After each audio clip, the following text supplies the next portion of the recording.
Hey, California likes math and history, and we are going to take a look at prime and composite strategies. So, in the past, we have been looking at prime and composite numbers. But the thing is, what is prime and what is composite? So prime is a number where it can only be something and itself. For composite numbers, it can be, must be anything else, like 1 times 4, but then 2 times 2 equals 4. So composite numbers have to have a working equation that equals a whole number, where it's not just 1 and itself. So going to this chart over here, we have all the pink ones are prime numbers, and all of the yellow ones are composite numbers. So what are the prime numbers from 1 to 100? Let's see. We have 2, 3, 5, 7, 11, 13, 17, 19, 23, 29, 31, 37, 41, 43, 47, 53, 59, 61, 67, 67, 71, 73, 79, 83, 89, and 97. So that is a lot of prime numbers.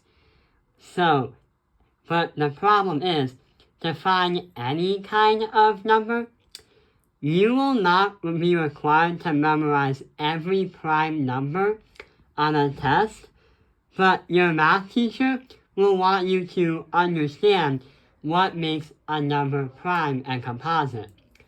Furthermore, they will also ask you, if you are given a number like 1080, how do you know if it's prime, or how do you know if it's composite? So right over here, we have some special numbers. These numbers are indicators that something as big as 1080 can be composite, or it can be prime. So I'm going to put 1080 right over here. So if it's 1, or if it's divisible by itself, then duh, self-explanatory. In another way, we can say prime and composite. So understanding that a number is divisible by 1 doesn't necessarily help us out. But 2, we can say, if number ends with 2, 4, 6, 8, and 0, then it's going to be divisible.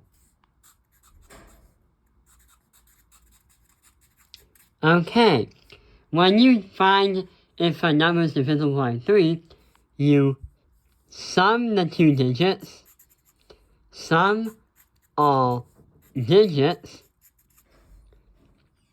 If sum is divisible by 3, then it works. 5, if the number ends with 5 and 0, like the last number. 7, you need an actual calculator. And then write out 7, 14, 21, 28, and 35, and so on. So 7 requires an actual calculator. So 10, it can easily work if divisible by 10. And then 11, add and subtract alternate.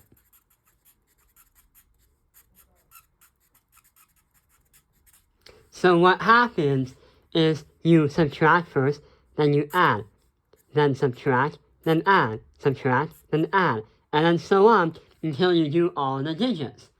For example, if we try the number 1080 like we said earlier, right over here, yeah, literally right over here, this is going to be easier than it thinks. Because 1080 ends with an 8 and a 0. So it's 2, and then 10 because it's divisible by 10, and 5.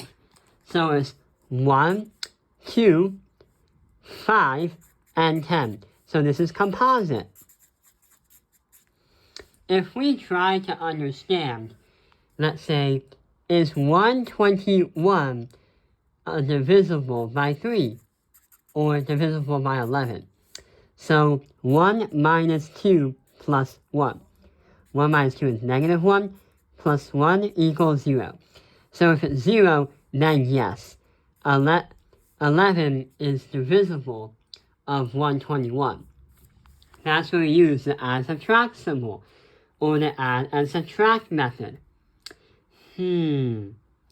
Let's try to do, is 60 divisible by 10? Well, 60 has a 0. And it is divisible by 10.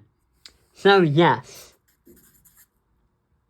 So yeah, that is all of the common strategies to how to find if a number is prime or composite. Oh, wait, one more thing. If at least one of these things work, then it's composite. If none of them work except the one, then it's prime. So yeah, I hope this video has helped you understand prime and composite strategies. Thank you for watching Cal Fingerline's Math Industry. Like and subscribe.